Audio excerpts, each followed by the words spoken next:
नमस्कार, देश और प्रदेश की तमाम खबरें देखिए इस बुलेटिन में मेरे साथ। खबर मुजफ्फरनगर से है।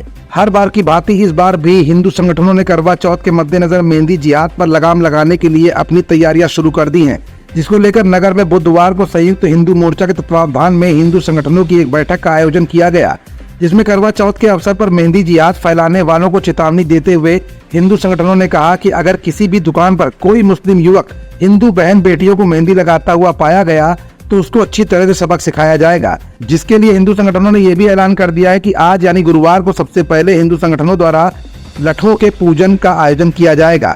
आपको बता दें कि लठों को तैयार करने के बाद हिंदू संगठन के कार्यकर्ता बाजारों में, दुकानों पर व्यापारियों से ज्यादा कर निवेदन करेंगे कि वो किसी भी मुस्लिम युवक के द्वारा अपनी दुकान पर हिंदू बहु बेटियों को मेहंदी न लगवाएं। हिंदू संगठनों की इस बैठक में यह भी साफ कर दिया गया है कि अगर कोई भी निवेदन से नहीं मानेगा तो उसके लिए हमारे लठ भी तैयार हैं। जिसकी अधिक जानकारी देते हुए संयुक्त हिंदू मोर्चा के संस्थापक मनोज सैनी ने बताया कि आज संयुक्त हिंदू मोर्चा के तत्वावधान में अनेक हिंदू संगठनों की एक बैठक संपन्न हुई है और बैठक में निर्णय लिया गया कि प्रतिवर्ष की भांति करवा चौथ के अवसर पर लव जिहाद चलाने वालों को मेहंदी जिहाद के चलते उनके विरोध में अभियान चलाया जाएगा। इसी चरण में प्रथम चरण में आज लठ पूजन का आयोजन किया जाएगा। इसके बाद व्यापारी बंधुओं से निवेदन किया जाएगा कि अपने आप प्रतिवर्ष की भांति वो मेहंदी जिहादियों को अपने यहाँ स्थान न दे। एक लठ पूजन तो हमारे यहाँ हमेशा होता है, लठ पूजन तो हमारा परंपरागत कार्यक्रम है और लठ पूजन ही होता है, भय बिन प्रीत नहीं। और लठ पूजन का यही मतलब है, जो अगर वो निवेदन नहीं मानता है उसके लिए लठ भी तैयार है। हमारे पास होता क्या है, आपने देखा होगा बहुत सी दुकानों पर जिहादी लोग होते हैं, हिंदू महिलाओं की मेहंदी लगाते हैं और मेहंदी लगाने से ही मेहंदी जिहाद की शुरुआत होती है। नाम छुपा लेते हैं, अपना कलावा बांध लेते हैं, अपनी पहचान छिपा लेते हैं। इसलिए हम ये अभियान चलाते हैं कि कोई भी अधर्मी व्यक्ति, कोई जिहादी व्यक्ति जो मेहंदी जिहाद को किसी तरह से अंजाम ना दे सके। लठ पूजन इसलिए होता है, यही कारण है कि हम लोग हिंदू संगठन के लोग निर्णय लिया है कि प्रशासन के बलबूते ये संभव नहीं होने से हिंदू संगठनों को एक्टिव होना पड़ेगा और समाज को भी एक्टिव होना पड़ेगा। आज संयुक्त हिंदू मोर्चा के तत्वावधान में अनेक हिंदू संगठनों की एक बैठक संपन्न हुई और बैठक में निर्णय लिया गया कि प्रतिवर्ष की भांति करवा चौथ के अवसर पर लव जिहाद चलाने वाले जो मेहंदी जिहाद चलाते हैं उनके विरोध में अभियान चलाया जाएगा। इसी चरण में प्रथम चरण में कल को लठ पूजन का आयोजन किया जाएगा। इसके बाद व्यापार बंधुओं से निवेदन किया जाएगा कि अपने यहाँ प्रतिवर्ष की भांति वे मेहंदी जिहादियों को अपने यहाँ स्थान न दें। लठ पूजन का क्या उद्देश्य है? एक लठ पूजन तो हमारे हमेशा होता है, लठ पूजन तो हमारा परंपरागत कार्यक्रम है और लठ पूजन तो लठ ही होता है, भय बिन प्रीत नहीं। और लठ पूजन का यही मतलब है कि भाई जो है, जो अगर वैसे कोई हमारे निवेदन से कोई नहीं मानता तो उसके लठ भी तैयार है हमारे पास में। करवा चौथ के त्योहार से पहले ही क्यों किया जाता है? होता क्या है, करवा चौथ से पहले जो बहुत से जिहादी युवक होते हैं ना, वो आपने देखा होगा बहुत सी दुकानों पर जो जिहादी युवक होते हैं हिंदू महिलाओं के मेहंदी लगाते हैं और मेहंदी लगाने से ही मेहंदी जिहादी शुरुआत होती है। नाम छिपा लेते हैं, अपना कला बांध लेते हैं, अपनी पहचान छिपा लेते हैं। इसलिए हम ऐसा अभियान चलाते हैं कि कोई भी अधर्मी व्यक्ति, कोई जिहादी व्यक्ति जो है मेहंदी जिहाद की तरह से कोई ऐसा काम ना कर सके। लठ पूजन होता है। हाँ, लठ पूजन इसलिए होता है। सख्ताई होने के बावजूद भी जो है लव जिहाद के मामले जो है लगातार मिल रहे हैं। सहारनपुर में भी देखने को मिला आज और कई जगहों पर भी है। और गरबा जैसे प्रोग्राम में जो हिंदुओं के थे उसमें भी नाम बदल के जो है वहाँ पर गरबा खेलते पाए गए। कुछ कैसे रोक लगे इस पर? अब करवा चौथ का त्योहार, यही कारण है कि हम लोग हिंदू संगठन के लोगों ने निर्णय लिया है केवल प्रशासन के बलबूते संभव नहीं होने का। हिंदू संगठनों को भी एक्टिव होना पड़ेगा और समाज को भी एक्टिव होना पड़ेगा। प्रशासन के बलबूते नहीं सब कुछ हो पाएगा। आपने देखा प्रशासन के होते हुए भी हमारे हिंदू कार्यक्रम में हमले होते हैं। बहराइच में हमारे एक हिंदू युवक को प्रशासन के होते हुए मार दिया गया है। तो इस तरह से इसी दृष्टि के अनुसार हम लोगों ने लठ पूजन भी किया गया। चौथ पर जो मेहंदी का प्रोग्राम होगा उसमें किस तरह का जो है आप लोगों की द्वारा तैयारी रहेगी? कैसे आप चेक करोगे? हमारी तैयारी हमेशा तय रहेगी। हम सभी व्यापारियों के यहाँ निगाह रखेंगे कि कोई जिहादी युवक मेहंदी लगाता ना मिले। हम उसमें उनके आधार कार्ड भी देखे जाएंगे और इश्यू भी देखा जाएगा। और उसके बाद भी कोई ऐसा युवक मिलता है तो उसके लिए हमारी स्टाइल से वो बताइए, अपनी स्टाइल से खबर लेंगे उसकी। यदि किसी ने भी यहाँ हमारी बहु बेटियों से छेड़खानी का प्रयास करा या जिहाद फैलाने का प्रयास करा, उसे किसी भी कीमत पर बर्दाश्त नहीं किया जाएगा। इस तरह जिहाद फैलता है इस तरह मेहंदी के? देखिए, मेहंदी तो होता क्या है कि ये लोग अपना नाम बदलकर कला बांधकर मेहंदी लगाते हैं और मेहंदी लगाने के बहाने से ही अपना फ़ोन नंबर दे देते हैं, उनका फ़ोन नंबर ले लेते हैं। शुरुआत यहाँ से होती है और उसके बाद तो ये लोग ट्रेंड होते हैं। तो ट्रेनिंग भी नहीं होती है ना कि आपको किस तरह जिहाद में फंसाना है। तो मेहंदी जिहाद के बारे में शुरुआत करते हैं, उसके बाद तो पूरी ट्रेनिंग उनकी होती है। और यही कारण है कि लव जिहाद के खिलाफ कानून बनने के बाद भी लव जिहाद नहीं रुक पा रहे हैं। इसका भी एक बड़ा कारण यही है। क्या बात है कि इसके पीछे किसी का कोई बड़ा हाथ हो सकता है? बिल्कुल, इसके पीछे जो है मैं समझता हूँ बहुत से मदरसों का इसमें बड़ा हाथ है, जिनके इशारों पर इस तरह के जिहाद होते हैं। यही समय समय पर सूचनाएं भी मिलती रही हैं। और आपने देखा होगा कि जब भी कोई लव जिहादी वगैरह पकड़ा जाता है तो उसमें मदरसे से जुड़े हुए लोग, जिस तरह लोग हमेशा उनका जिहादियों का समर्थन करते हैं। खबर रायबरेली से है। रायबरेली में CISF फिजिकल परीक्षा के दौरान एक मुन्ना भाई पकड़ा गया है। पकड़ा गया परीक्षार्थी रूप सिंह है, जबकि आगरा में आयोजित हुई लिखित परीक्षा के दौरान मुकेश कुमार अपीयर हुआ था। CISF ने परीक्षार्थियों को पुलिस के हवाले कर दिया है। पुलिस ये जानने की कोशिश कर रही है कि रूप सिंह और मुकेश कुमार के बीच कौन सा असली अभ्यर्थी है और कौन मुन्ना भाई है। मामला ऊंचाहार थाना इलाके में स्थित NTPC का है।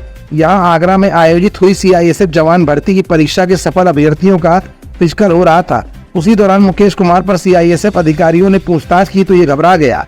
अधिकारियों ने गहनता से जांच की तो आगरा में रूप सिंह की जगह मुकेश कुमार का परीक्षा देना सामने आया है। CISF ने अभ्यर्थियों को ऊंचाहार पुलिस के हवाले कर दिया। SP डॉक्टर यशवीर सिंह का कहना है कि CISF इस मामले में जो भी तहरीर देगी उसके अनुसार कानूनी कार्रवाई भी की जाएगी। खबर प्रयागराज से है। दलित युवक को लाठी डंडों और लात घूंसों से पीटने का वीडियो हो रहा वायरल। मामले में पुलिस ने शांति भंग में चालान कर झाड़ा पल्ला। प्रयागराज में मेजा से एक वीडियो सोशल मीडिया पर वायरल हो रहा है, जिसमें एक व्यक्ति द्वारा एक युवक को लाठी डंडों और लात घूंसों से पिटाई करते हुए देखा जा रहा है। वीडियो को लेकर लोगों में तरह तरह की चर्चाएं हैं। सूत्रों से मिली जानकारी के मुताबिक उक्त वायरल वीडियो के मामले में मेजा पुलिस ने शांति भंग की कार्रवाई कर पल्ला झाड़ लिया है, जिससे पुलिस की कार्रवाई भी संदिग्ध दिखाई दे रही है। वायरल वीडियो मेजा थाना क्षेत्र के लोटाड़ गांव का बताया जा रहा है। खबर रायबरेली से है। रायबरेली में भूमाफियाओं की बल्ले बल्ले। भूमाफियाओं ने झोपड़ी और कच्चे मकानों में चलवाई JCB। भूमाफियाओं के आतंक से गांव में मची अफरा तफरी। ग्रामीणों ने डायल 112 पुलिस को दी सूचना। पुलिस के पहुंचने से पहले भूमाफिया JCB छोड़कर मौके से हुए फरार। ग्रामीणों ने अर्चित सिंह समेत 50 लोगों के विरुद्ध दी लिखित तहरीर। शिकायत के आधार पर पुलिस जांच पड़ताल में जुटी। गुरु बख्शगंज थाना क्षेत्र के चंदवन गांव का है मामला। खबर थाना लखनऊ से है। थाना ठाकुरगंज के अंतर्गत 3 बंदर के पास हुआ भीषण हादसा। बीच रोड डिवाइडर में जा रही टकराई कार गाड़ी क्षतिग्रस्त हुई। अच्छी बात रही जानहानि होने से टली। मौके पर खुले एयरबैग। कार में सवार थे 3 युवक। लोगों का कहना है कि डंपर से हुई थी झड़प। मौके से डंपर चालक डंपर लेकर हुआ फरार। सूचना मिलते ही मौके पर पहुंची ठाकुरगंज पुलिस।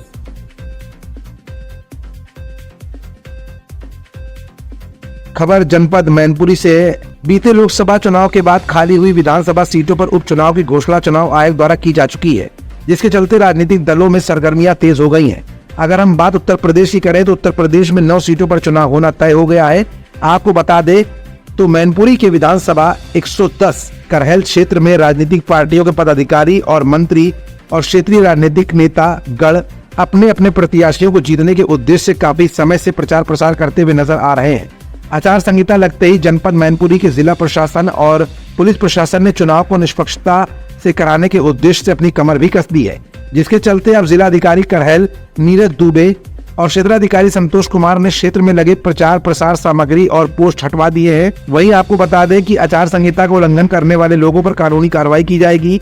अगर हम विधानसभा करहल क्षेत्र की बात करें तो उपचुनाव में 3,82,378 मतदाता अपने मताधिकार का प्रयोग करेंगे, जिनके मतदान के लिए क्षेत्र में 444 मतदेय स्थल और 351 मतदान केंद्र बनाए गए हैं।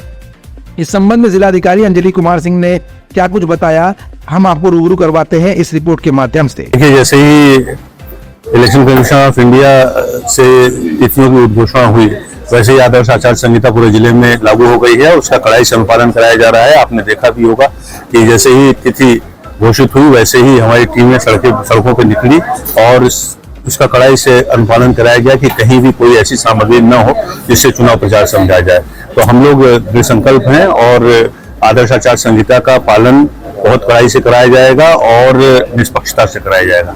सर, अगर हम बात करें कुल मतदाता संख्या कितनी है क्षेत्र में और बूथ कितने बनाए हैं? देखिए, अभी जो सूचना मेरे पास उपलब्ध है उसके अनुसार 3,82,378 मतदाताओं की संख्या है और कुल 444 मतदेय स्थल हैं, 351 मतदान केंद्र। वहीं हम आपको अवगत करा दें कि सुरक्षा व्यवस्था को लेकर पुलिस अधीक्षक विनोद कुमार ने क्या कुछ बताया, वो भी हम आपको सुनवाते हैं इस रिपोर्ट के माध्यम से। देखिए, कल से जैसे घोषणा के साथ ही आदर्श आचार संहिता लागू हो गई है, उसके लिए अनुपालन के लिए हमारी सारी टीमें लगी हुई हैं। जो भी आदर्श आचार संहिता के नियम हैं उनका कड़ाई से अनुपालन कराया जा रहा है। अभी 18 तारीख से नामांकन की प्रक्रिया शुरू हो रही है। उसमें हम लोग जो कलेक्ट्रेट में नामांकन होना है उसमें पुलिस के पुख्ता इंतजाम कर रहे हैं। जो 100 मीटर की परिधि है उसमें प्रॉपर बैरिकेटिंग रहेगी, वहाँ राष्ट्रपति अधिकारी तैनात किए जाएंगे और जो अनुमन्य वाहन है अंदर 100 मीटर की परिधि में और जो अनुमन्य लोग हैं उतने ही लोग आ सकेंगे। जहाँ तक डिप्लॉयमेंट की बात है वो पूरे विधानसभा में जो पहले से पैरामीटर है जो अति संवेदनशील हाइपर सेंसिटिव होते हैं उन पे पैरामिलिट्री फोर्स की व्यवस्था रहती है। वो अभी हम लोग मांग करेंगे, उसके कार्य की उपलब्धता होगी उसके हिसाब से उनको डिप्लॉय किया जाएगा। साथ ही जो बूथों पर होता है, पोलिंग सेंटर पे होता है, वो जनपद के बाहर का पुलिस बल लगता है और जो हमारे लॉ एंड ऑर्डर में होता है वो जनपद में जो उपलब्ध पुलिस बल होता है उसको लगाया जाता है। तो पूरे पुख्ता इंतजाम इसके सुरक्षा व्यवस्था के किए जा रहे हैं। खबर सीतापुर से। जनपद में नहीं थम रहा जंगली जानवरों का आतंक। ताजा मामला जनपद सीतापुर थाना तंबौर क्षेत्र के सिसैया दरियाना गांव निवासी राकेश कुमार खेत में गए थे, जहां जंगली जानवर ने अचानक हमला कर घायल कर दिया। युवक के रोने की आवाज सुनकर पड़ोस में काम कर रहे लोग दौड़कर आए और आनन फानन में घायल राकेश को CHC तंबौर में भर्ती कराया गया, जहां गंभीर घायल किसान का इलाज चल रहा है। घायल किसान के पुत्र सचिन विश्वकर्मा ने थाने में तहरीर भी दी है। ये घटना कैसे घटी? मैं खेत देखने गया था गन्ने को, गन्ने में जैसे घुसा तैसे चीता आया और मैंने देखा कि आया। एक बार 5-6 कसी से देखा, बस एक ही बार उसने किया, एक ही बार में गर्दन पे वार किया। उसके बाद दूसरी तरफ चला गया, मैं दूसरी तरफ भाग गया चिल्लाते हुए। तो ये आप कैसे कह सकते हैं कि चीता ने ही हमला किया है? क्योंकि हम अपनी आंखों से देखा, इसीलिए कह सकते हैं। कितनी जगहों पर हमला किया है? कितनी जगह मतलब किन किन स्थानों पर हमला किया है? बस एक ही बार किया है, यही गर्दन पे एक ही बार किया है। उसके बाद वो नहीं किया, उसके बाद वो दूसरी तरफ चला गया, मैं दूसरी तरफ भाग गया। खबर जिला हमीरपुर से है। हमीरपुर पुलिस ने चेकिंग के दौरान 2 बाइक चोरों को किया गिरफ्तार।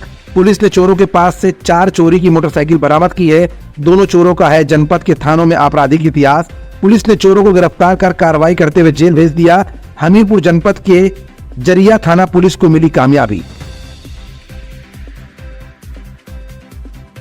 खबर पीलीभीत जिले से है। कसगंजा से नवीची मार्ग का इन दिनों तेजी से निर्माण काम कराया जा रहा है।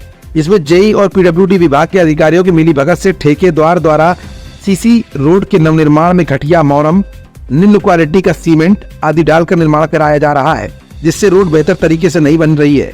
ग्रामीणों के मुताबिक कई बार ठेकेदार से रोड से सही तरीके से माल डालने के लिए कहा गया, लेकिन ठेकेदार ने किसी बात पर भी ध्यान नहीं दिया, जिससे ग्रामीणों में ठेकेदार के खिलाफ आक्रोश देखा गया।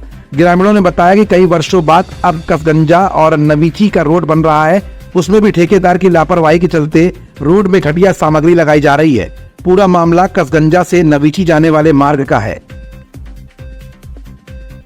बहराइच से ब्रेकिंग खबर। 5 आरोपियों की हुई गिरफ्तारी, उनमें से 2 पुलिस की गोली में हुए घायल। सरफराज और मोहम्मद तालिब को गोली लगी है। 5 लोगों की गिरफ्तारी हुई है, 5 लोगों की, उनमें से 2 को पुलिस की गोली से इंजरी हुई है। ठीक है, अभी उनका हालत देख लें फिर डिटेल्स। मैम क्या नाम है मैम? दोनों ठीक है, दोनों का नाम क्या है मैम? एक का नाम है मोहम्मद सरफराज, एक का नाम है मोहम्मद तालिब। कहाँ पर ये एनकाउंटर हुआ मैम? नानपारा क्षेत्र। कहाँ पर? नानपारा। भागने की कोशिश कर रहे थे मैम? नेपाल का क्या कनेक्शन है मैम? उसके नजदीक अभी बताती हूँ, मैं देख के आई विल। खबर बहराइच जिले से। रामगोपाल मिश्रा की गोली मारकर हत्या करने वाले आरोपी सरफराज के साथ पुलिस की हुई मुठभेड़। मुख्य आरोपी रिंकू उर्फ सरफराज और तालिब को पुलिस मुठभेड़ में लगी गोली। नेपाल भागने की फिराक में था मुख्य आरोपी सरफराज। नेपाल सीमा के पास हांडा बसहेरी नहर के पास का है मामला।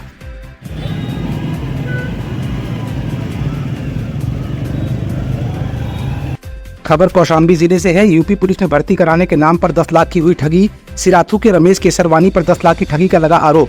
पिता ने बेटी को यूपी पुलिस में भर्ती कराने के नाम पर दिया था 10 लाख रुपए।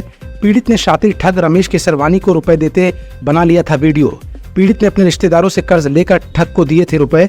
रमेश केसरवानी ने सरकार में अपनी ऊंची पहुंच बताकर की थी ठगी।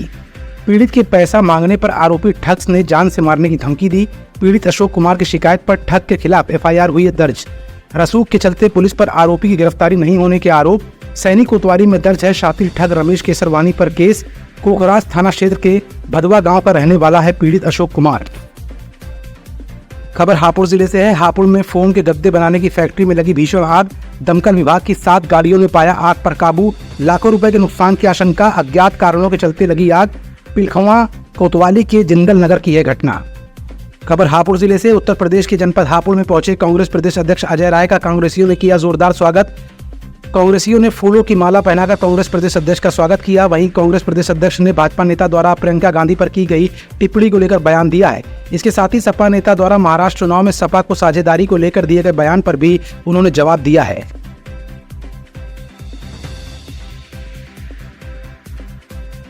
वो पूरी तरीके से जो भाजपा के नेता ने बोला, महिलाओं का अपमान किया है।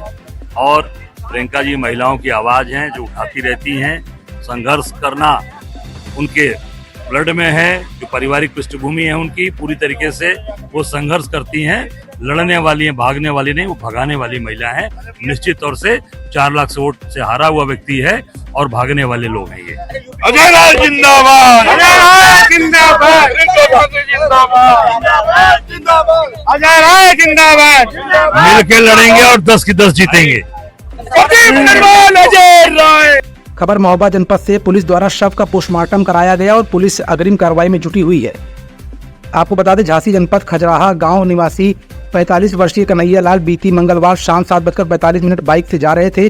तभी गुड़ा गांव के पास अन्य बाइक से टक्कर हो गई थी, जिसमें घायल व्यक्ति की इलाज के दौरान मौत हो गई। पुलिस द्वारा शव का पोस्टमार्टम कराकर आगे कार्रवाई की जा रही है। भैया क्या मामला है? हेमंत कुमार सर नाम है हमारा। हम खजरा के रहने वाले हैं।